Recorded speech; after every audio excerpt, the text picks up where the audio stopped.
Namasri Yatirajaya Vivekananda Suraye Sachit Sukha Swarupaya Swamini Tapaharine.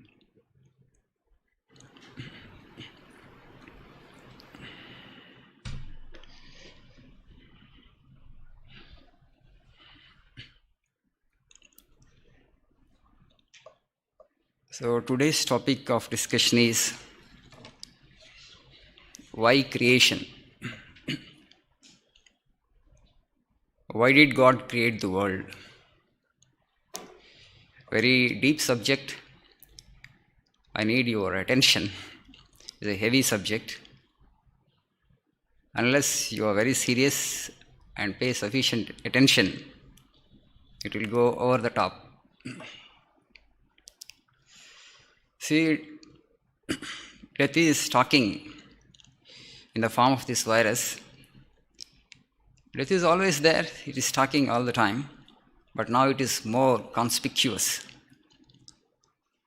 Okay.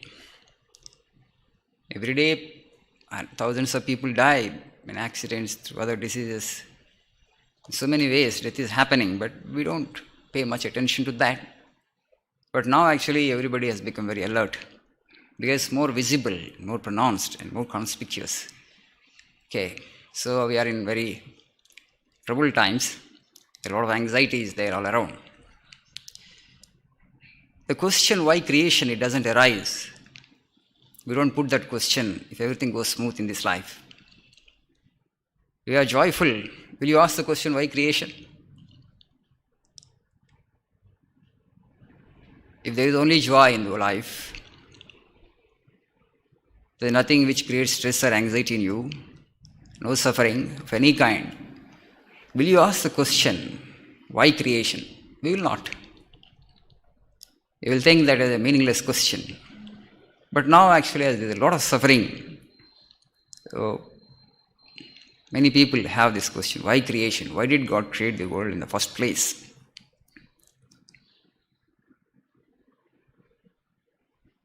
You can take an appointment with God and ask Him, why did you create this world? God's answer would be, who is asking this question? You would reply, I am asking this question. He would answer, who are you? He would answer, who are you? So he will tell you, first find out who you are and then come to me with the question, why did I create the world? That would be God's answer. We all actually suffer the pain.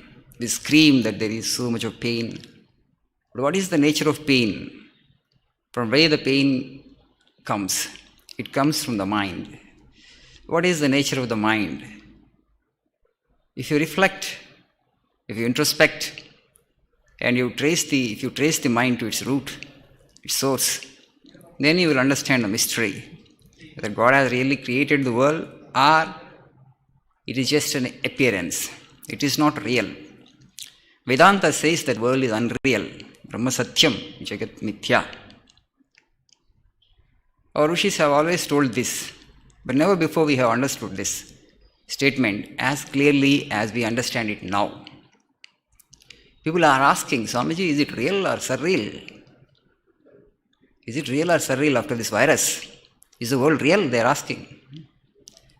Because it has affected our lives to such an extent, the question naturally arises. In all the people who are very discerning, thoughtful, they will have this question invariably, is it real or unreal? Vedanta says that it is unreal. It is only a projection of your mind. It is not there when you are asleep, when you are in deep sleep. It comes only when there is mind. So the world exists only in relation to the mind. So what is mind? What is its origin? What is its source? How does it arise? If you reflect on this and ponder deep on that and trace the mind to its source, you will become enlightened. You will know the mystery of the world. Then only you will come to know whether God has really done the creation or not. So we have some answers in our philosophy. Let us suppose God has created the world. So creation presupposes imperfection. Creation presupposes imperfection. See, we need things for what? We have the sense of incompleteness in us. We want fulfillment.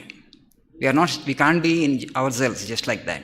Because as long as you are in the mind, we are seeking fulfillment from things external, right? As we are imperfect, we need money, we need pleasure, we need entertainment. We need so many other things. We need relationships to make ourselves happy. We are incomplete. Because we feel we are incomplete, so we are seeking things and fulfillment through things external. So God has done the creation. What prompted Him? What forced Him to create the world? What purpose? What objective? With what purpose He has created the world? You have to understand that purpose presupposes imperfection. There is no purpose, there is no objective behind this creation. God has no definite purpose in creating this world. How can that be? How God can create, can do a purposeless thing? You are a very serious guy. We human beings are very serious. So we expect God also to be serious. But God is not that serious. He is very mischievous. He is not that serious. He is very mischievous. So that's why in our culture, they say it's all His sport. It's all His leela. Okay? In fun, He has done this world. Without any definite objective, without any definite purpose. He has nothing to achieve by creating this world. He is perfect in Himself. So for that entity which is perfect in itself, what need is there to create the world? So you need to understand that not with a need or not with any purpose or objective in mind that God has created the world, if you think creation is real. Okay? You just play. Out of fun actually He has done this world. A thought arose in His mind. So let me see my power. Let me see my energy. So then actually the Shakti Vistara has taken place. The whole universe actually, the expression of His power, expression of His Shakti. You cannot ask this question, why did the thought arise in His mind? Okay? To create the world or to see His own power or His own glory or to see the expression of His own, inherent powers. Because He is the Absolute. When you use the word Absolute or when you say God actually is perfect, He is not answerable to any other authority in the world. He is absolute, that's all. Why He does, the question doesn't arise. Because He is absolute. There is nobody above Him. There is nobody superior to Him. There is no authority beyond Him. He is an authority unto Himself. So we just felt like doing, He has done that. That's all. So you cannot have this question, why did the thought arise in the mind of the Lord? To see or to witness His own glory or to witness manifestation of His own power. It just happened, it occurred to Him and He has done this. So why a perfect being felt like creating this universe? This question cannot be answered satisfactorily because He is the Absolute. You cannot question the Absolute. He is not answerable to anybody. There is no authority beyond Him. That's why when you talk about the Lord, He is perfect. He is the Absolute. Beyond all laws. He is not answerable to anybody. So, He has done out of play or leela, but that has become great source of suffering to us. Invariably, the answer would be, who is the sufferer? Your answer would be, I am the sufferer. Who are you? His answer would be, who are you? How are you different from me?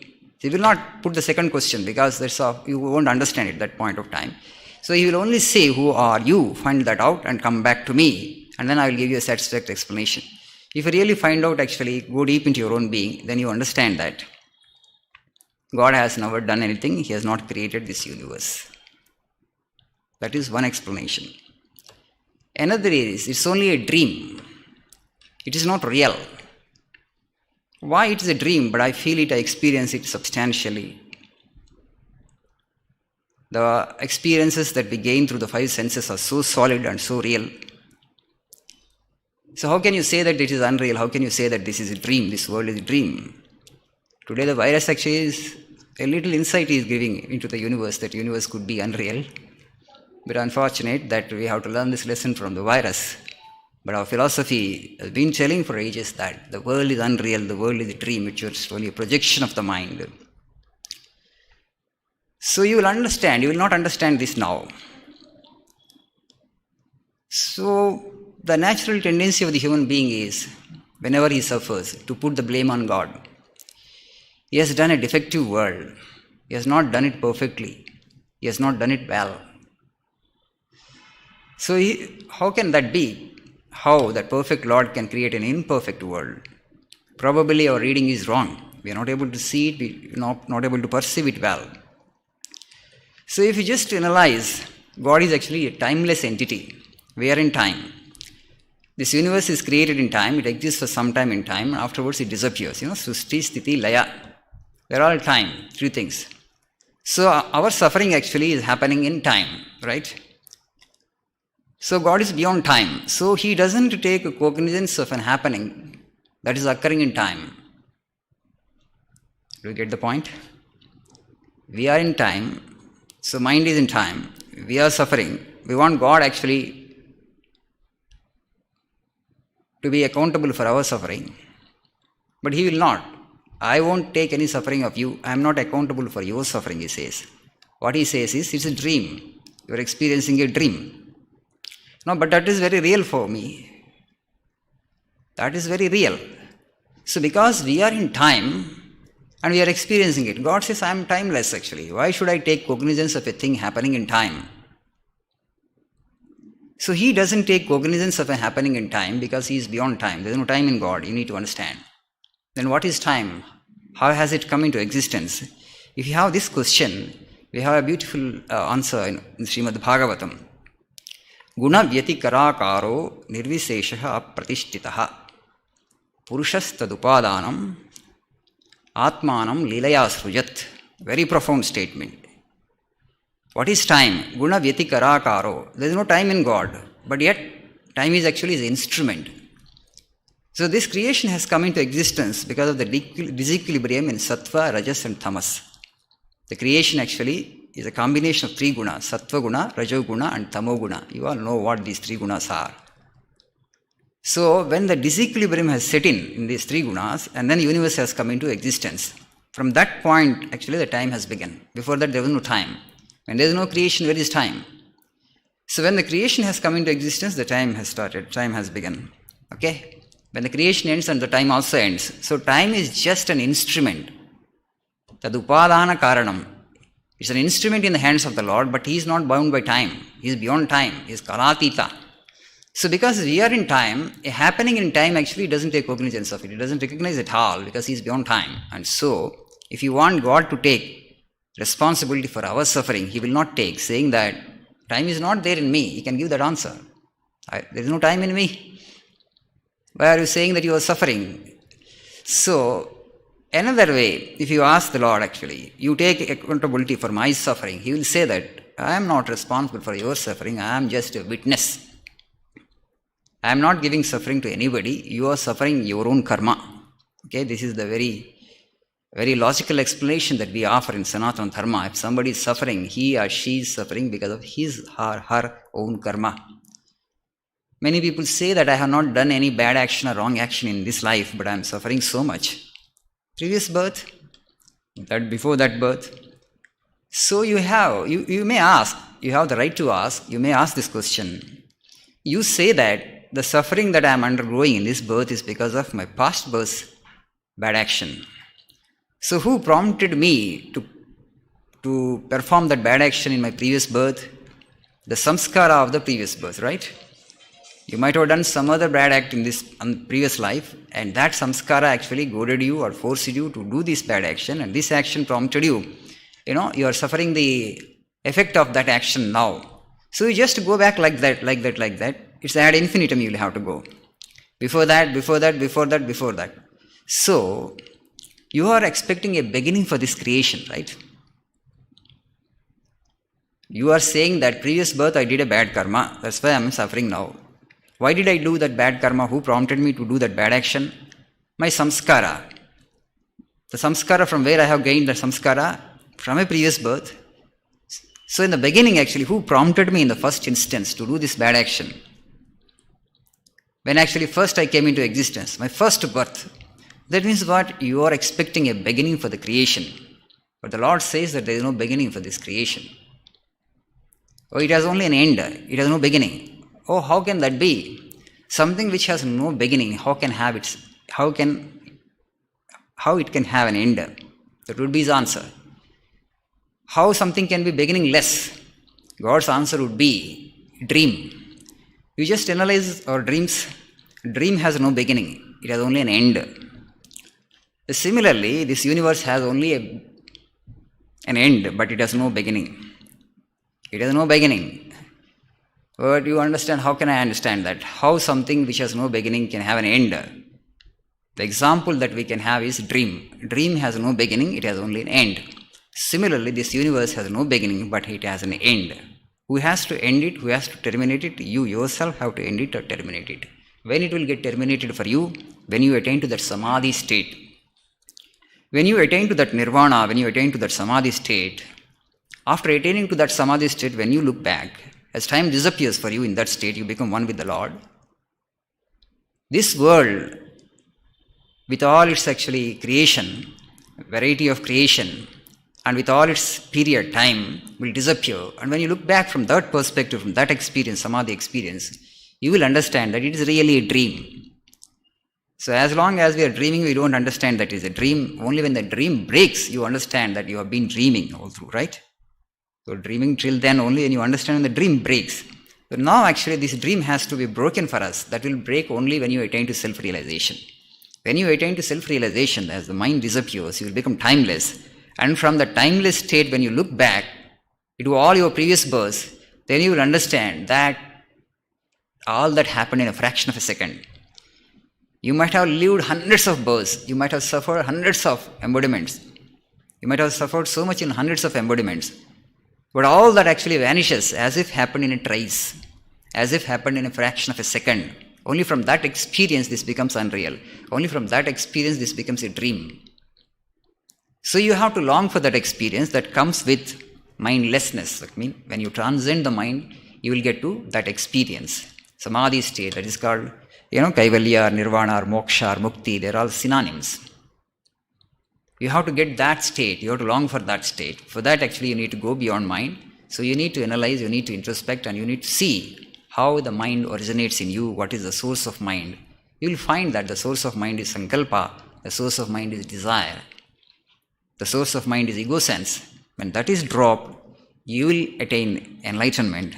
After attaining enlightenment, your question that why did God create the world would get answered, and you would find your question as a meaningless question. Because it has never happened. God has never done the creation. You are one with the Lord only. It is just a dream. It's just a happening. It's just a projection of the mind. I think in Yoga Vasishta there is a beautiful sloka.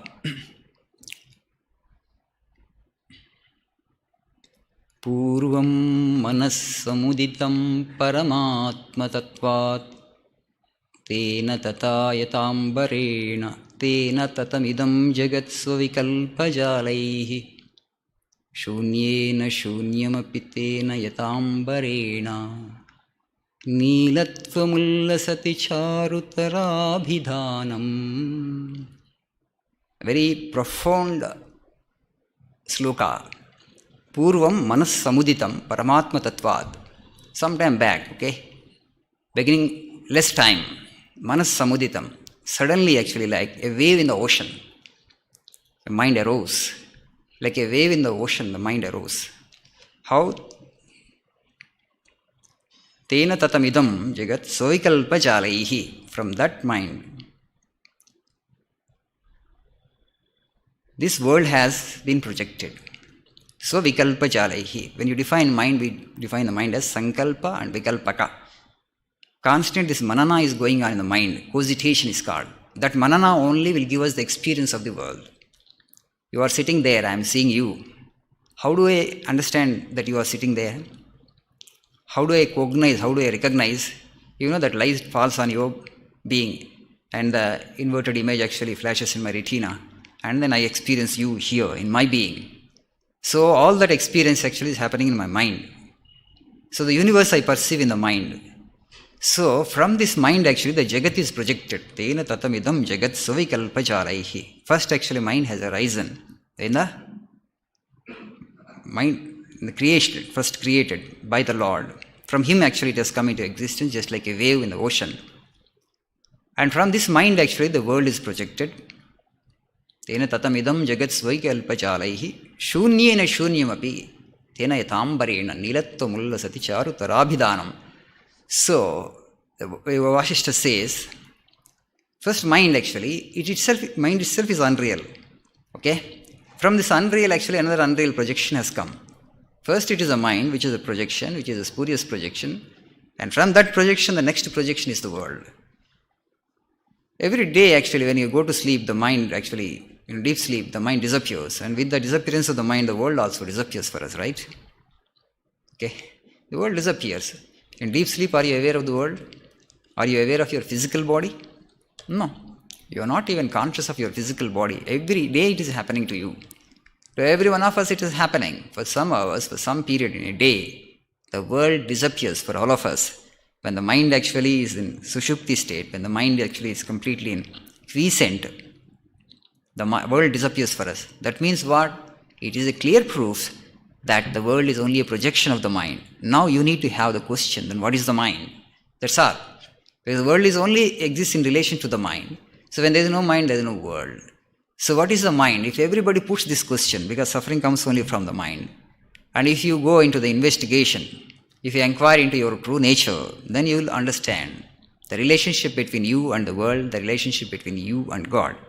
So scriptures ask us, to be on this path of self-inquiry. This is called path of self-inquiry. Without inquiry, if you don't do the vichara, if you don't inquire into the nature of your own being, you are a manda, you are a jada, you are just living life like an ignorant person. The scriptures, they scold us also. People are wailing and weeping, though I'm suffering and suffering. So what is the nature of suffering? Animals, they suffer helplessly, right? Animals, you inflict suffering on an animal, it has to suffer helplessly because God has not given that power of discretion to the animal. It will not have the question that, why should I suffer? From where the suffering is coming? Having come here as human beings, with this much of brain capacity, it is incumbent upon every individual, whenever he has an occasion to suffer something in the world, to put the question, from where the suffering is coming? Now we have learned the art. X is responsible, Y is responsible, my karma, our past karma is responsible. Okay? My stars are not good. Okay? I have this ill luck. You have n number of external agencies to put the blame on. That is the problem. Because we don't want to turn inward. We don't want to look into our own being. So as long as you find an external agency responsible for your suffering, you will not turn inward. You will not inquire into the real nature of your own being. And so as long as the mind exists, suffering is inevitable for you. But the nature of the mind is such, once you turn inward and analyze it, its nature, it will disappear. It's a ghost, it won't be there. That's what Vedanta says. Oh man, turn inward, look into your own self. You see, Albert Einstein, who has discovered this theory of relativity, the last statement that he made was this: time and space are dependent on the observer. Niels Bohr and Max Planck, they also made more or less same kind of statements. What they have understood, these great physicists, after analyzing matter for the whole life, they came to the conclusion that you will never understand the mystery of the external world or the universe unless you factor in the observer also. There are two things here, observed and the observer. You are analyzing the universe. Universe is the observed, you are the observer, you are the person who is studying the universe. So in all their research, in all their investigations, they have forgotten to factor in this piece of life. I am a scientist, I am studying this physical universe. So fine, actually, they have made so many experiments in the laboratories and then they have arrived at some conclusions, but still they could not figure out the nature of the universe, the external universe, I am telling you. The nature of the universe they could not figure out. It is always elusive. They wanted to make a definite statement with regard to the external universe, but they could not because it is so elusive, the nature. When they studied the nature of these atomic particles, Niels Bohr said, so when you observe, actually, they behave like particles. When you don't observe, they behave like wave. And he said it's a paradox. It's a paradox. How can you explain this paradox? He racked his brains, he thought, and so he could not explain it. And then he came to Eastern mysticism. So Niels Bohr was not just a physicist, he was a philosopher also. Then he found some of his answers in the Upanishads. He said, I will go to the Upanishads to question. I will go to the Upanishads to question, he said. I have a great question. Where will I get answers? I will go to the Upanishads. In our Upanishads also we have statements like Tad ejati ta naijati, tad dure tad vantike, tad antarasya sarvasya tad sarvasya asya bahyataha. When they made a statement about the universe and about God, about the ultimate truth, they made such paradoxical statements like Tad ejati ta naijati, it moves, it doesn't move. Tad dure tad vantike, it is very far, it's very near. Tad antarasya sarvasya tad sarvasya asya bahyataha, it is within everything and it's outside everything. It is within, it's outside, it is very far, it's very near. It moves and it moves not. It doesn't make any sense, right? When you make a statement like this, something, it moves and it doesn't move. What do you mean by that? Something which is very far and which is very near also. How can you understand that? So Niels Bohr, after studying the Upanishads, have understood that actually. Why such Upanishad sages made such paradoxical statements? He has understood that as long as you don't figure out this piece of life, the observer, you will never be able to understand the observed clearly. So our Rishis actually have just started their search for truth. There actually these physicists had stopped. Where the physicists had stopped, that unless and until you factor in the observer, you will never have a final statement on the observed. You will never know the mystery of existence. You will never know the mystery of the truth. And so they turned their attention inward, because our Rishis had thought upon this seriously. How am I to study this universe, or how am I to know God? How am I to know the truth?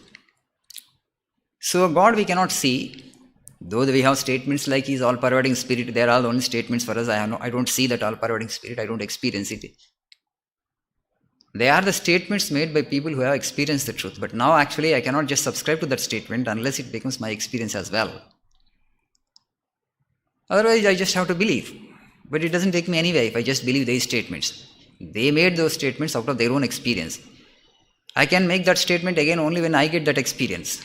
So they thought actually, so God is not there. Somebody is there who has done the creation, but we cannot see Him. So how am I to know that God actually, who is not visible to me? So then they thought and pondered on the nature of the existence. We are part of the creation, right? We have not done the creation. Many times human beings forget this. We think actually we are the masters of this universe, we have done the universe. No. You should have that humility. We are part of the creation. All the time, if you bear this point in your mind, surrender comes to that higher power. But we have done certain creation, right? We are just, through permutation and combination, we have manipulated matter for our physical comfort. We have done excellently well with regard to that, no doubt about that. But has it, helped us to enhance our experience of life? Has it helped us to grow in happiness, in joy? No, it has not helped much. Because it won't. Because happiness is not out there in the object. That's why Swamiji said, Swami Vivekananda, machines can never make man happy. Happiness comes from within. Actually, happiness is a state of mind, actually. So you need to know how to handle mind and how to transcend the mind. So they just pondered, so how am I to know the Lord, the creator of this universe? I have to approach Him only through the creation. I have no other option.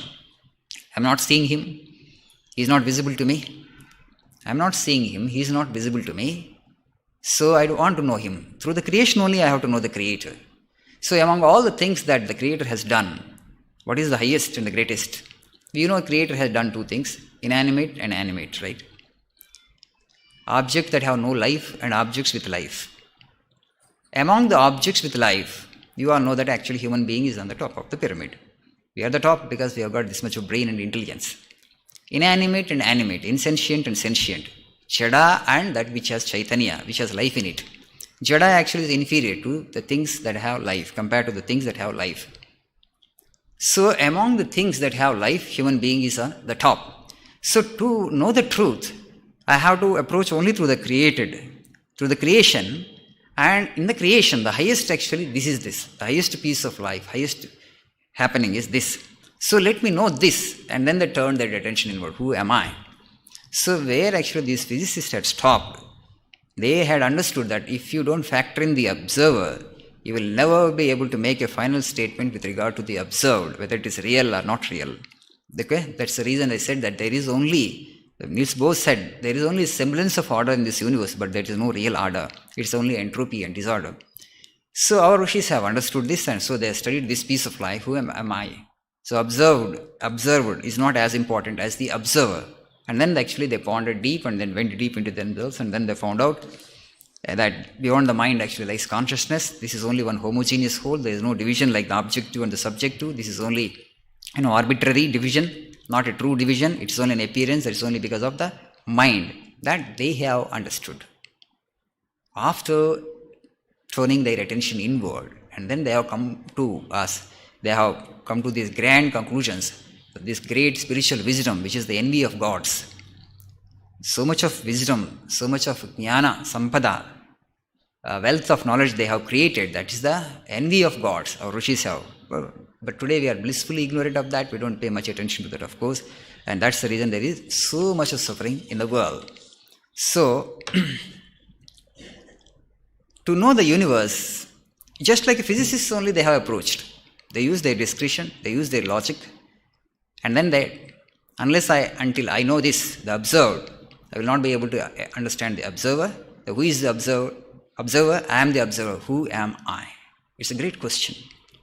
It's a great question. And not just intellectually asking the question. You need to really turn inward.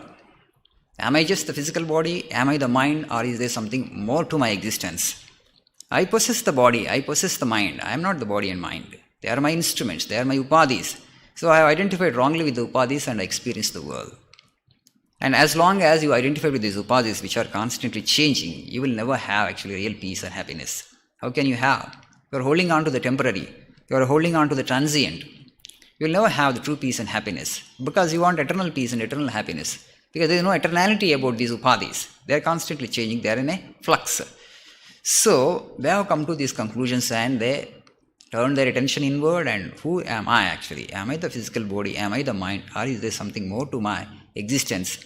Through meditation, through deep reflection, through self-inquiry, they have found that the real nature of human being is Brahman, from consciousness only. From consciousness actually all this has been projected. This is only projection. It is not real. If you go to the Puranas, now people in Kruta Yuga, they practice dharma. And so the life was very smooth for them. Okay. But anyway, because all existence is dream, it's not real. The whole, they had comfortable life means what? As long as, you identify with the physical body, you have to suffer three fundamental sufferings. Like I prefer to call actually fundamental limitations of life. They are the old age, death, and disease. Everybody has to suffer to some degree as other degree. Death, of course, everybody has to suffer. Disease also, to some degree, more or less, we'll have to suffer. After a certain age, actually, you will catch diseases. And old age, actually, we cannot escape. Suffering associated with old age, nobody can escape. Unless until you give up body like Vivekananda with 39. That's not possible. It requires great strength. Only an enlightened being can do that. For them, it is Dehatyaga. So you and I cannot do that. Actually, we don't have that much of strength. So we become old, we grow old, and then suffering associated with old age, actually, we have to experience that. These are fundamental limitations of life. Apart from this, is that actually the life is going very smoothly from birth to death, except these three sufferings that which come to us after 60, after 65? Not like that. There are so many tumultuous phases in this brief existence. From childhood to now, actually, middle age, 50 or 60, so many turbulent phases, so many tumultuous phases in everybody's life. When that is the degree, that is the level of suffering in the world, and if you don't put the question, who am I, and turn inward, that means we are not using the faculty of discrimination. We have got. So in Tripura Rahasya, actually, there is this avicharaha. So, avicharaha paro murtyuhu. Avicharo hatau janaha. Avicharaha paro murtyuhu. If you don't inquire into the real nature of your own being, this paro murtyuhu is worse than death, they say. Avicharo hatau janaha. People die, not because actually there is something like death outside, and it is inflicting death upon us. Because we don't discriminate, we don't inquire into the real nature of our own being. So this non-inquiry is killing us. Tripura Rahasya says, Dattatreya says there. This non-inquiry is killing us. We say, I am suffering, there is pain for me. But what is the nature of pain you analyze? From where the pain is coming? What is the source of pain in this being? If you don't inquire and just leading life, then you are not paying attention to your own being. While actually, God has given you, endowed you with the capacity. So, the Tripurarasya, the scripture says, where actually it is a conversation between one Hemachuda and Hemaleka, a very beautiful conversation, a great scripture, the Tripurarasya. You know Parashurama, the story of Parashurama.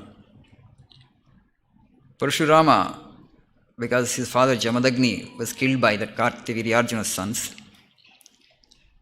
Because Parashurama killed Kartiviryarjuna because he had stolen the Kamadhenu.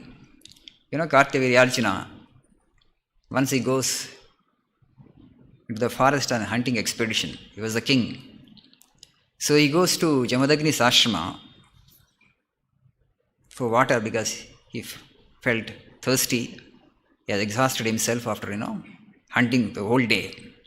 Along with all his retinue, he had gone to the hermitage of Jamadagni. He had that mysterious cow, wish-fulfilling cow. So with the help of that cow, Jamadagni actually provided food to all, the king and his entourage, his retinue. How this sage could provide this kind of food to all of us in such a short span of time, he saw the cow. Then he told Jamadagni to give that cow to him, because the cow should be with me, because I am the king. Whatever the desire you have, you ask the cow and it will yield you, it will give you. But that cow is very much attached to Jamadagni, and Jamadagni loved it very much, because the cow also wanted to stay with the sage only. But sage said that I cannot give that to you. But Kartiviryarjuna did not relent. He forcefully abducted, he had taken away the cow. Then Parashurama goes and he fights with Kartiviryarjuna and kills him and brings the cow back to his hermitage. As his father was killed by Parashurama, and his sons actually they wanted to take revenge. So when Parashurama was not there in the hermitage, they go into the forest, they go to the hermitage and they decapitate Jamadagni. They behead Jamadagni. And Jamadagni's wife, Parashurama's mother, Renuka, he calls out to Parashurama, "Oh Parashurama, oh Parashurama." But by the time Parashurama reaches the hermitage, his father was no more. Jamadagni died. And to take revenge, again actually Parashurama comes to Kartiviryarjuna's kingdom. Kartiviryarjuna was not there. He had already died in the hands of Parashurama. All his sons he had killed, Parashurama. He did not stop there because he developed such hatred for Kshatriyas. I will make this world free from Kshatriyas, he said. He had decided. And with that his battle axe, he was a very powerful man, son of a sage. With his battle axe, he went about killing king after king. Practically, he made the whole world free of Kshatriyas. 21 times, I think, he had gone on this hunting expedition. He hunted kings like animals. Nobody could resist him. Nobody could stop him. So when the Lord incarnated as Rama, there was born a Kshatriya. So he had encountered Parashurama. Parashurama, when he came to know that Rama was born of Dasharatha and Kshatriya, he wanted to use the same power against Rama also, but Rama had withdrawn all the power of Parashurama. Now Parashurama became powerless. Then he understood that the person standing in front of him is none other than the Lord. His pride was humbled and then he surrendered. He surrenders at the feet of Rama.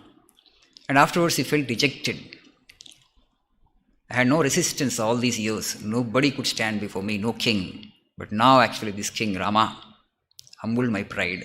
He lost the battle. That hurt him deeply. Though he had understood that he was Amsha of Vishnu, reincarnation of Lord Vishnu, but still actually his pride was wounded. So he felt deep pain and he wanted to do penance, tapas for that. And he was on his way to that Mahendra mountain. On the way, he met with an Avaduta by name Samvartaka. That Avaduta was just lying on the path. So Parashurama asked him very heartily, because still that Rajas was there because he had killed so many kings. Who are you? Then that Samvartaka says, looks at him as if he had asked a foolish question and asks him, you tell me, who are you first? That's Parshurama. Kings actually would respect him so much, they would run away with their armies seeing him. That Parshurama, here is a man who is asking the question, who are you? Then Parshurama said, I am Parshurama. Then he thought that Samvartana would tremble in fear and surrender fall at his feet, but that did not happen. Then Parshurama said, the Samvartana said, did I ask your name? Then Parshurama got confused. What is this? Who are you? The second time Samvartana asks. Then Parshurama said, I am Jamadagni's son. Did I ask you whose son you are? I am asking, who are you? You asked me the same question, right? You asked me, who are you? I am asking the same question back. Who are you? Parshurama had no answer. First he said, I am Parshurama. Then Samvartana said that I have not asked your name. Then he said he has no other answers. I am Jamadagni's son. I have not asked you whose son you are. I am asking who you are. You asked me. Then Samvartana says that you have asked a very foolish question. What do you mean by I when you say I? What do you mean by that I? Does it refer to the body? If it refers to the body, you are a physical body, I am a physical body, right? You have a physical body, I have a physical body. When you say I, if it refers to the physical body, you have a physical body, I have a physical body, you and I are one. Then why did you ask me the question, who are you? Then again Samvartana pushes the argument further and he says that when you say I, you mean mind, not the body. So you are a little enlightened. You understand mind is more important than the body. It's the mind actually which plays major role in our life, not the body. The body is just an instrument in the hands of the mind. Body is just an external apparatus. The real controller, inner controller is the mind. When you say that I, Manasam Vidhi Manavam, this Yoga Vashishta. Manasam Vidhi Manavam. Man means mind only, not the physical body. It's a mind which runs the body and plays major role in our life. All the suffering and joy comes from the mind, not from the physical body as such. No, when you say I, you don't mean the physical body, but you mean the mind. So you have a mind, I have a mind. Then why did you ask the question, who are you? Right? So this Parshurama understood that this man is not an ordinary human being. Great knowledge and wisdom actually is streaming forth out of this man. Then he falls at his feet. Next third is there. No, you are an enlightened being actually. Samvartana says that if you are an enlightened being, if you understand yourself as consciousness, as Chaitanya, as Chit, the Chaitanya is everywhere, all pervading. You and I are one in the Chaitanya. That consciousness, there is no division, it's only one. Again, your question is meaningless. Who are you? So you know who you are first and then come to me. Then he says, then Parshurama falls at his feet. You are a Mahatma, you are a great soul. I don't know who you are.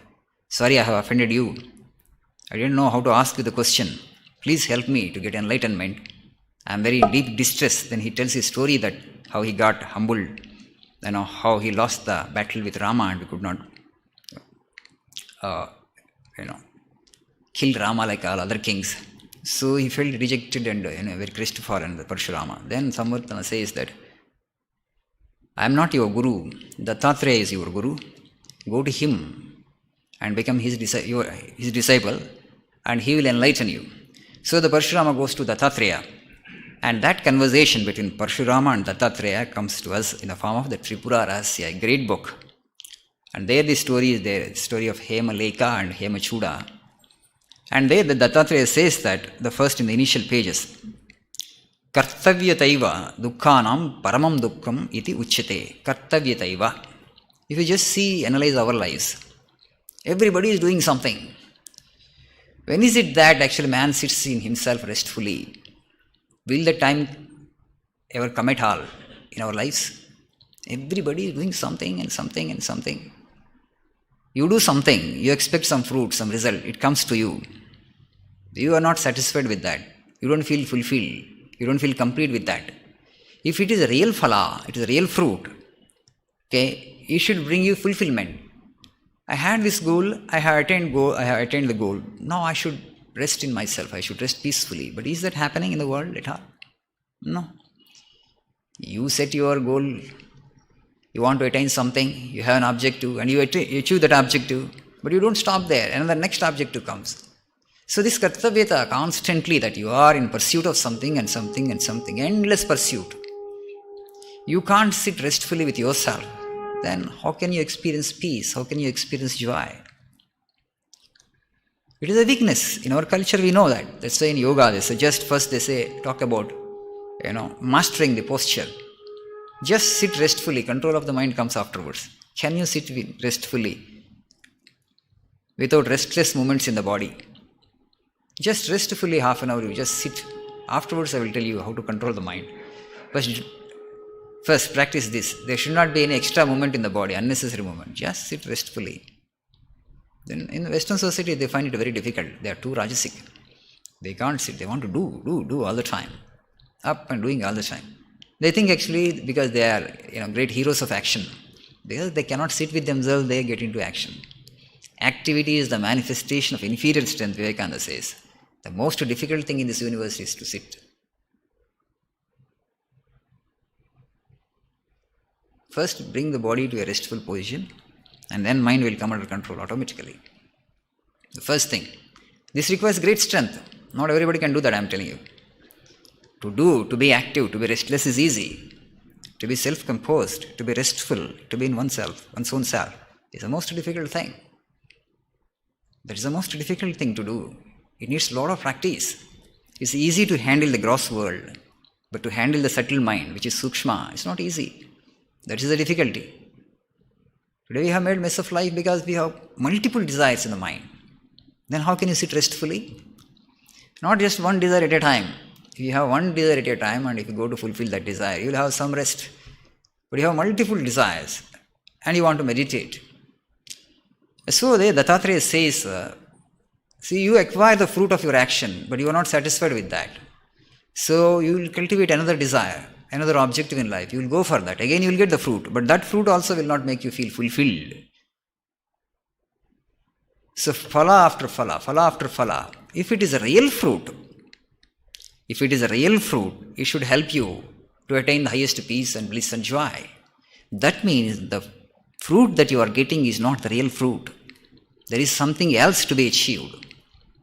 If you achieve that, there is nothing more to achieve. What is that? You need to put the question. I want to achieve only that, after achieving which there is nothing more to achieve in life. But that is moksha, liberation. Know your own self. This mind and body are always imperfect. There cannot be any perfection here in the relative world. Perfection is the quality of the absolute. The absolute is there in your own being. So you get to that, go deep into your own being. So this is the land of yogis, this is the land of rishis. Many other civilizations that have not even come to this stage that actually happiness is a state of mind, they have not even understood that. They are too rajasic and too restless. But today we are also getting into that rajas, unfortunately, because we don't value our own understanding of life, perception of life. We have a mature understanding, we have a mature perception of life compared to all other races. We have the highest wisdom, the wisdom that is the envy of gods, I am telling you. The wisdom that our rishis have bequeathed to us is a wisdom that is the envy of gods. We are so rich in terms of knowledge, in terms of spiritual wisdom. We don't value it because it's not part of the curriculum, unfortunately, in this country. A spiritual land, India actually has been a spiritual land all through the 5,000 years. Okay? Even during most tumultuous phases of our political life, medieval period, a lot of invasions had happened. But in that period also, we had produced exceptional spiritual luminaries. Medieval period, 14th century, 15th century, you just see Kabir Das, Mirabai, Surdas, Ramananda, Guru Nanak. This was not a particular period, a single period where actually we had not produced sages and saints.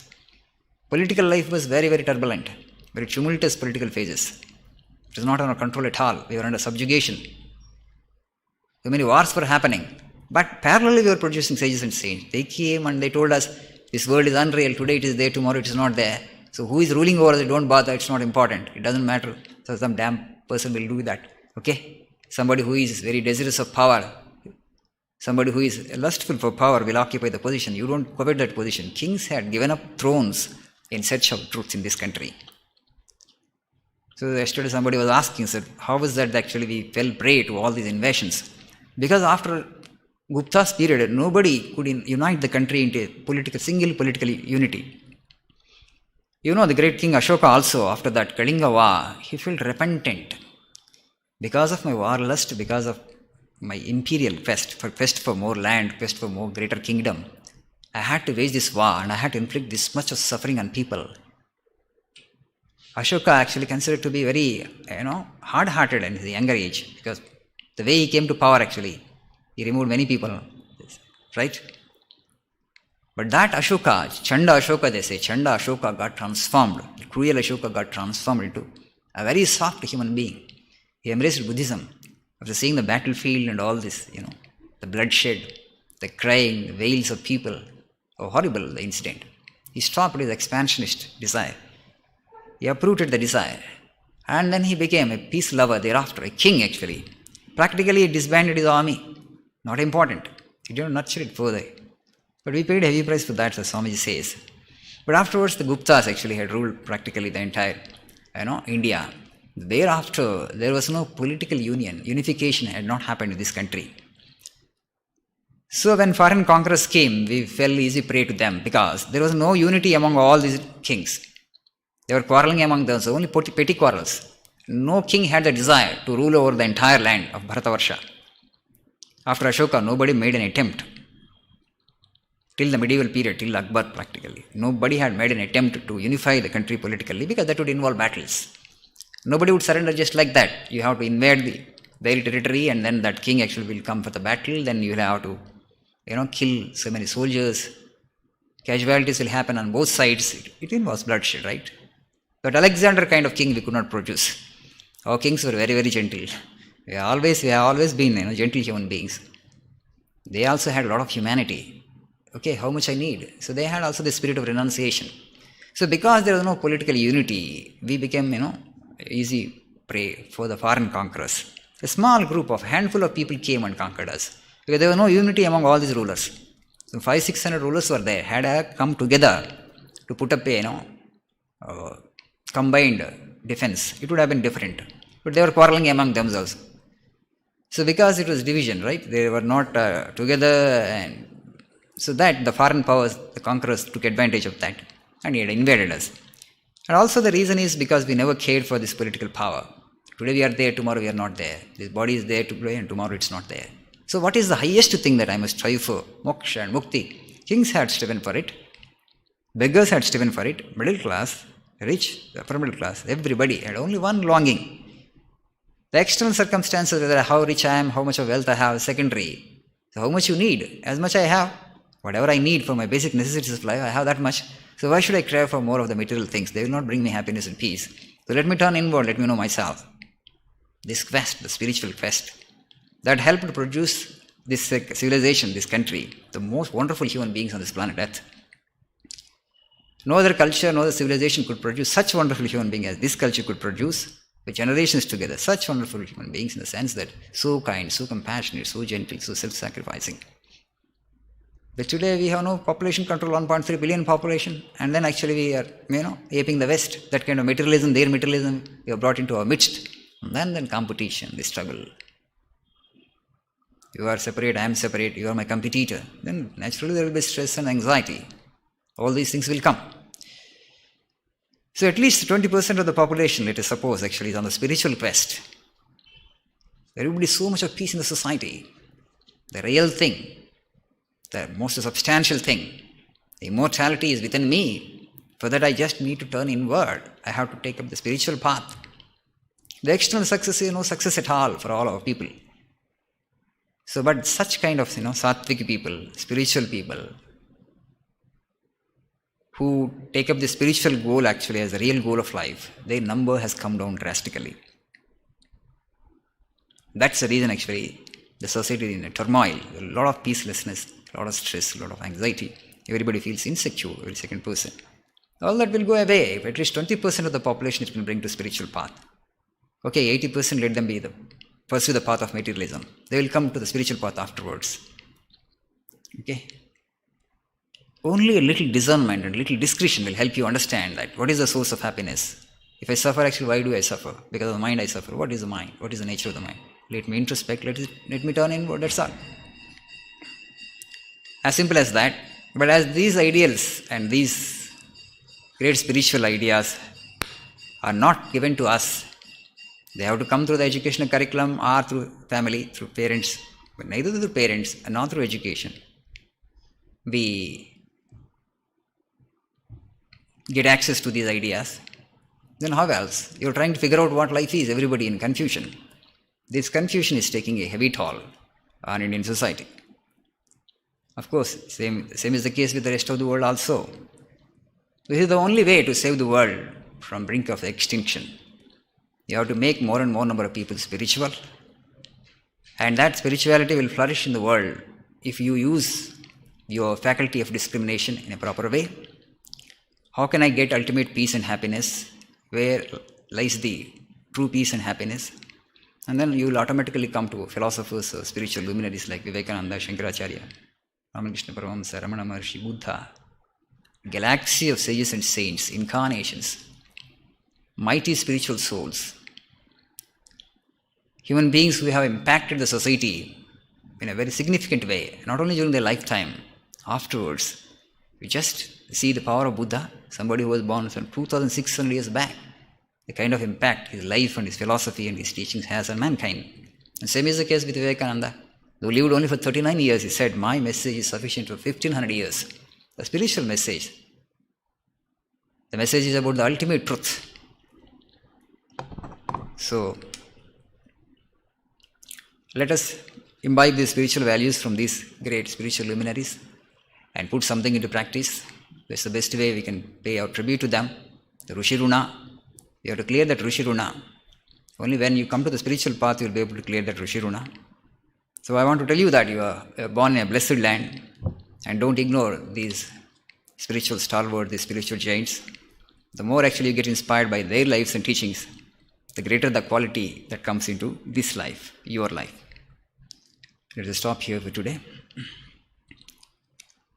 Sarve bhavantu sukhinah, sarve santu niramaya, sarve bhadrani pashyantu, ma kaschit dukkha bhag bhave. Hari Om Tassat.